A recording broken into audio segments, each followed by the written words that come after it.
Welcome back to today's lecture. We have been studying statistical mechanics. More importantly, we are trying to understand many aspects of natural phenomena that we study in the name of physical chemistry and chemical physics, and those things, the understanding of the huge number of physical and chemical phenomena like solutions, chemical reaction dynamics, phase transitions, all these important things, important both in physics, chemistry, biology, material science. Physical chemistry, get you started on them, because it is through physical chemistry you learn about properties of solvents. It is through physical chemistry you learn chemical kinetics, you learn electrolytes. Now, how does physical chemistry do that? If you reflect a little bit, the physical chemistry that you studied in your undergraduate books or even in some time in the in advanced schools, physical chemistry introduces many concepts. In certain sense, it starts with kinetic theory of gases, as we have told many times. Then it might also takes the help of thermodynamics, and we get the Gibbs free energy and Helmholtz free energy, all these different conditions, and then goes into talk little bit of phase transition. So, physical chemistry tells you phenomena and tells you to a certain phenological explanations of that. And to be specific to the today's lecture, let me take the case of binary mixtures, a mixture of two species A and B. In the language of physical chemistry, I will talk one as the solvent and one as the solute. The other alternative language more popular in organic chemistry is solvent and co-solvent. Solvent and solute has the disadvantage because it always assumes that one is in small quantity, which is the solute. But many times we have 50-50% mixture of these two species A and B. Now we know from physical chemistry that a binary mixture of two species, like the very common binary mixture is water and ethanol, and they show enormous number of range of properties. Binary mixtures are very common because these are much of our common solvents are a binary mixture, because many things are not soluble in water. So, you add a little co-solvent, like add a little ethanol and become, and water is a fantastic medium for reactions, and it has a lot of properties like the polarity. So, another solvent, if we can mix it together and tune the properties, then we get a huge amount of diverse range of properties by tuning, by varying the composition. But how do we know about the interactions between them? How do we know how water and ethanol interacting? We might know about water. We might be able to construct a force field, that means how two water molecules interact. There is a huge amount of work that has gone into it, or even ethanol, some amount of work has gone into it. Water ethanol still is somewhat less thing, but is very important. So, our starting into a mixture, characteristics of binary mixture starts in the following way. We construct, we study a property P and we vary the mole fraction. We go on adding, increasing the solute little by little, and then study the property. What are the properties we are going to study? We can study the properties, for example, what is the volume X or excess volume, and I will define what is excess volume, what is the volume of the mixture. We can add constant pressure. Sometime when you add a co-solvent, the volume of the two decreases than what it should be if they are ideally mixed. We talk of viscosity, we can talk of the dynamical properties like diffusion. So, the range of properties that an experimentalist measures and routinely study in their experiment is binary mixtures. In India, it was a very common and very popular research of the study of binary mixtures. I know many people who studied whole their life on binary mixtures and did quite significant work. Another method of doing experimental study of binary mixtures is through sound attenuation. You send a sound waves and you find out how the sound get attenuated, how sound get absorbed. There are a host of thermodynamics and dynamic experimental tools that we bring in to understand these binary mixtures. So, what I will do now in this lecture today, we will talk of binary mixtures, motivate it and tell you how this very important class of physical systems, very important for physics, chemistry, biology, material science, how we could begin an understanding of the physical properties of these things. And this is done by, as I said, through statistical mechanics, and this is we described in this book that we have written, and this is in chapter 19 or something, chapter 26 in this book that we have done the discussed this subject in quite great detail, and we will follow this book closely, but there will be some simplifications that will okay. So, I just recap what I said, that binary mixtures constitute wide and highly useful class of solvents, then properties are quite different from those of the pure solvents. That means I have A, properties of A and properties of B. When I mix them, A and B has properties which are very different from that of A. Then something which you have studied at length, probably even in schools, but certainly in your physical chemistry, is Raoult's law. Raoult's law says that the properties of a property P is x1, P1, x is the mole fraction. So, if there are two species 1 and 2, if I mix them, then property P of the mixture becomes mole fraction of species 1 multiplied by the property P1. Then, for example, I can take a viscosity, then viscosity would be written as x1 N1 plus x2 N2. Then the composition dependence, so mole fraction ideal Raoult's law gives you a certain dependence on mole fraction, which is here, but you find a very large deviation from that. Now, many properties are obtained by using the Ising model, as we discussed in a previous lecture, that how Ising model, now the binary mixture can be mapped quite well into Ising model. It was really done in the more appropriate in the context of the binary alloy. The reason it is more is the binary alloy, because I can put a binary alloy on a lattice like brass, beta brass, that is copper and zinc. This is on a lattice, space center cubic lattice, and then I can it is easy to map. A liquid is a disordered systems, and in the next lecture or two we will be discussing property, the structure of liquids. That is different. That means structure of liquids is quite different from that of a binary alloy or that, because here we have more use of statistical mechanics, because properties are much more statistical. That means we have to talk in terms of probabilities. So, let us get started then. So, some simple eye opening kind of things, that you have one species A by the red balls and then blue by the B, and we mix them, and it's one thing that you realize immediately, that A and B can interact differently. So, if I have an interaction potential and they can have diameters differently. So, the diameters, let us see, these diameters is sigma A and this diameter is sigma B. Then AA interact with an interaction potential AA, BB interact with an interaction BB. So, what do I mean by that?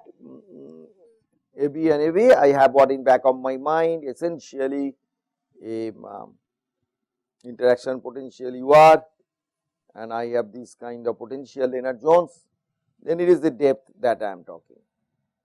Of course, Hertzsprung part of the potential is important, but Hertzsprung part of the potential makes its presence failed in giving you the structure of the liquid. And but the thermodynamics, the internal energy, enthalpy, many things which are property of the which are manifestation or property of the structure is really very interesting role that this part and this part plays, you know. That means one part give you the structure, then the thermodynamic, that structure of course determines the thermodynamics and dynamics, but on that structure you have a liquid because you have intermolecular interactions, this epsilon. So these two play a very interesting role together, and that I think I want you to appreciate. So now go back to Raoult's law. As I said, Raoult's law is a law which is called ideal solution. So ideal solution, then ideal will be P ideal or P Raoult's, PR, you can call it PR, P Raoult's is just what I wrote down. However, it is a very remarkable, many solvents show very remarkable deviation from this ideal. If it were ideal, then this should be the line. This should be the line of the straight line. This should be the line. But what do you find? All kinds of behaviors. The real numbers like here carbon tetrachloride and ethyl acetate. Here you have a cyclohexane, which is very quite an inert solvent, inert solvent, and then ethanol. Then that has marked deviations. This is a positive deviation of viscosity. Yes, and this is a negative deviation of viscosity. And here in the methanol and toluene, these are fairly common solvents, you know, we all chemists all know about it. That carbon tetrachloride, ethyl acetate, cyclohexane, ethanol, methanol and toluene. But look at the kind of behavior they show. One is a positive deviation, and there is a negative deviation, and there it is negative, positive. Now, this kind of behavior has given rise to certain nomenclature, and this nomenclature is the one that we will go into now, and then we will try to do statistical mechanics. So, purpose of this chapter is partly to try to tell you how we can understand these things. This is still very much an active area of research, and lot of papers are being published, and that one of the reasons that such sudden interest in the last 10-15 years in this area is the use of computer simulations. These, as you can see, carbon tetrachloride or ethyl acetate or cyclohexane, they are common solvents, but they are complex molecules. They are not spheres, they are not like the spheres we just drew in the previous slides. So, they are more complex molecules, and so the interactions are very complex. So, our analytical work towards this has been rather slow, our progress in analytical work, and so it needed to for computers to become really important. And then of course, in order to get the computer going, I need the interaction potential, which is the force field, and that force field also has been developed or being developed for all these systems, and that is a very rigorous and very respectable way. Right now, the developing of force field is for force field development of force field allows us to simulate the system is a very respectable branch of work in physical chemistry. And so, on the way along I will tell you what are the fields that one is working, so that you basically know what is the current status. So, then physical chemistry attains, statistical mechanics attains. So, this is what physical chemistry handed us from undergraduate, these, and now physical chemistry, statistical mechanics rather wants to provide an explanation for these things. And how do we do? Now, we start with an interaction potential, and we find that this kind of thing which is where the viscosity goes up, that means the structure becomes more rigid, that is called structure forming. Here viscosity become less, and we call this structure breaking, and here there is a crossover from structure breaking in the negative part to structure making. So, when it's structure breaking, the structures A and B like each other, and structure making, they make a structure which is coherent and that becomes more rigid, viscosity goes up, and when there is structure breaking, they are kind of stay away from each other, and there is always an entropic component, but there is an enthalpic component, and they interact with each other in these two cases to give this kind of a bizarre and widely different behavior. Okay. So, then we go in statistical mechanics, everything starts with interaction potential, Now we have the interaction potential such that we called a structure forming liquid stronger interaction between A and. So now A and B like each other more than A like each other, B like each other. Similarly, there is a model 2 which is structure breaking. In this case, we assume either by convention A like each other more than B like each other, but most importantly, both of this interaction potential that I continuously will draw this thing is more than A and B. That means A and B do not like each other, or they might like each other, but they like less than B likes B and A likes A.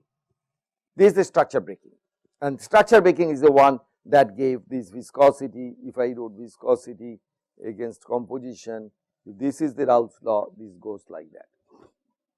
The negative deviation in viscosity, and will be positive deviation in excess volume. If I plot the excess volume and excess viscosity go in the other way, because when the volume increases, excess volume is positive, then volume increases on addition of two solvents, then the viscosity goes down, because the molecules kind of expand, they kind of go away from each other, okay, and that is the structure breaking. Structure making, instead they come closer together, so the excess volume goes down, becomes negative, and your viscosity goes up, okay. So our force field, then we are doing the simplest possible thing now, then we will go into make it much more rigorous, but at the level of starting, we are starting to build a theory, starting to build an understanding based on statistical mechanics. So we start with the force field. The force field is the Raynaud-Jones interaction potential, and our old friends 4 epsilon, but now A and B, like A and B is for when you have this for Uij, is for Uij. So when I have a UA, then that would be 4 epsilon A and the rest of the things sigma A, sigma AB. So this Ij is important, and this should actually be lower U. Okay. So again, to recap the whole thing, if this is positive, this is taking a model like that, then did some theoretical work, both computer simulations and some sophisticated statistical mechanical theory, and you can see now that you can generate by this kind of a model that we described here, this kind of model one can indeed describe. So this would be the Raoult's law. You have the positive deviation and negative deviation. So the model that so this is structure breaking and this structure making. This so what I am telling you in pictorially one can do, and I will describe how does one do that in the next half an hour or so. Now there are some beautiful phenomena, we studied little bit of it, is called, and it is given in the book, in the StatMech book by CRC that we did. Now there is a very interesting phenomena that A and B, that's I was just going to address. If A and B, they do not like each other, how come they are still together in a liquid? Well, if I ask you the question, I think some of you already know and will be able to give the answer. They stay each other because, what is the fact? What is the reason that they stay together? Because the entropy gain. When you form a binary mixture, you get a large entropy, that is entropy of mixing. So that entropy of mixing contributes to making free energy negative. So the mixture remains. But what happened if I suddenly cool the temperature? If I suddenly cool the temperature, then entropy contribution becomes less. Then they cannot stay together. Then they phase separate. So the structure breaking liquid where A and B, they do not like each other, but still are together in high temperature. They lower temperature, they phase separate, and phase separate through a beautiful pattern formation, which is we see in nature all the time in volcanic rocks and in all the many other systems. And these are those kind of beautiful structures that I am showing you here. Is this so A and B are two different species. So the red and blue are two different species. If this is this is our A and this is our B, then when you lower temperature, then they become beautifully phase separate. This is another very interesting aspect of binary mixtures, which is very popular in binary alloys and very popular in material science. Okay. Next we go, and we now describe two cases which are very common. I am still in the process of introducing the students to this beautiful world of binary mixtures. One is water and dimethyl sulfoxide, the two popular and useful, highly useful in chemistry and biology is water dimethyl sulfoxide, DMSO, and water ethanol. So DMSO, let me draw the DMSO. Then DMSO is a sulfur, oxygen, CH3, this is the dimethyl sulfoxide, and ethanol, you know, CH3, CH2OH. So and then I have water.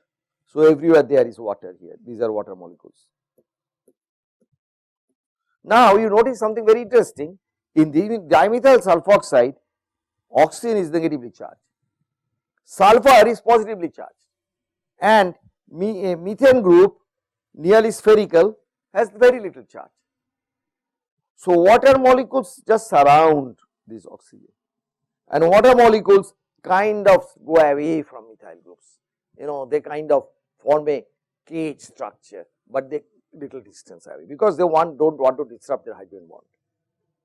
Ethanol again has these two parts which are not very polar, so they don't form hydrogen bond, but these guys form hydrogen bond, like oxygen form hydrogen bond, two hydrogen bond, hydrogen form one hydrogen bond. So these kind of molecules are particularly good because in these molecules A and B together. So I have a molecule where A and B together. I would say this is my structure making thing and this is my structure breaking thing. If A is structure making, B is structure breaking, then together. With respect to what? With respect to water molecules. So this is called hydrophilic group, this is called hydrophobic group, and these kind of solvents which are very important are called amphiphilic solvents. Okay, we will now go doing and when you do that, then the kind of spinel decomposition in dimethyl sulfoxide, you see this kind of beautiful phase separation. You know, first they are together, and so they are in a small composition. They kind of form micro droplets like these droplets showing here. But when I increase the composition, this will be what may be 10%, and this would be what would be by 20%. That they would, here their islands are very connected, and lot of many beautiful properties of water DMSO, very many beautiful properties because of these two phenomena.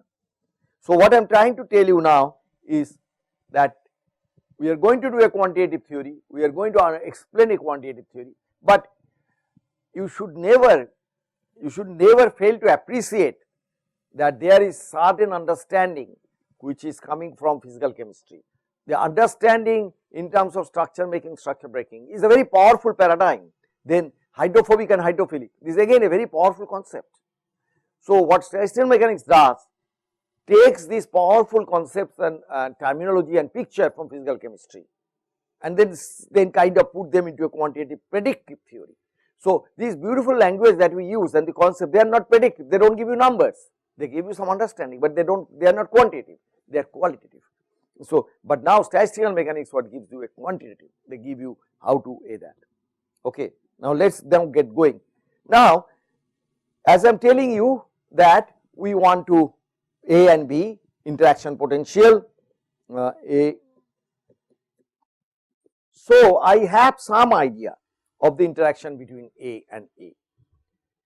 I have some idea of interaction between B and B, but I don't have any idea about the understanding between A and B. How do I find now interaction between A and B? Now remember, go back again and again, I told you something, that the force field, how do we get the force field? The first force field was done after the expression of second virial coefficient B2 in terms of interaction potential UR. Remember the expression of B2 is, it is integration over dr r square e to the power minus ur by kBt minus 1. So, I have a temperature dependence of experimentally determined temperature dependence of the second virial coefficient. So, now I can put it into a form like a Lennard-Jones form, and now I can fit. I can evaluate, okay, this, if I have this temperature, then I should have this second virial coefficient, and I already have measured second virial coefficient. So, I have a nonlinear fit, and I get the properties, the epsilon and sigma of the Lennard-Jones potential. That is, this is called force field. Then I can do many other things. Now, for A and B, we have host of properties.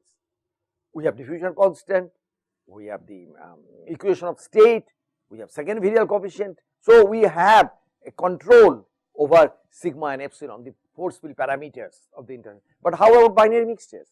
How about A and B? That is much more complicated, because if I now want to say, okay, let me play the game of second virial coefficient or that, but then problem is that when I do that, I have not just have to deal with A and B, I have to deal with A and B also.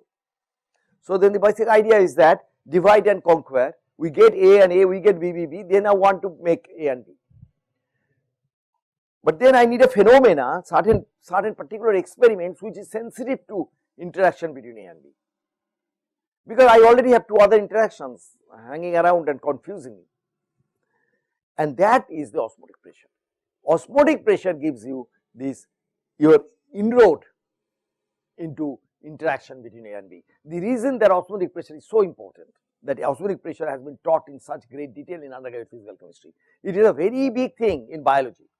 If you have biophysical chemistry, then osmotic pressure is an extremely important thing, and we will explain now that how that goes. And one of the major thing of this particular lecture of statistical mechanics is bringing home that particular point, that statistical mechanics gives you an expression for osmotic pressure, and then you can, from there, it essentially defines a second virial coefficient of the solute, and from there you can find the interaction potential between A and B. It is very important. I need to know how A and B interact experimentally, and okay, let's get started then. Okay. So, osmotic pressure as defined here, that you say when I put A and B together, then and I put them in a semi-permeable membrane, then the semi-permeable membrane that allows A but does not allow B. So, A starts coming from one side to the other, like shown here, it shows goes from A to B.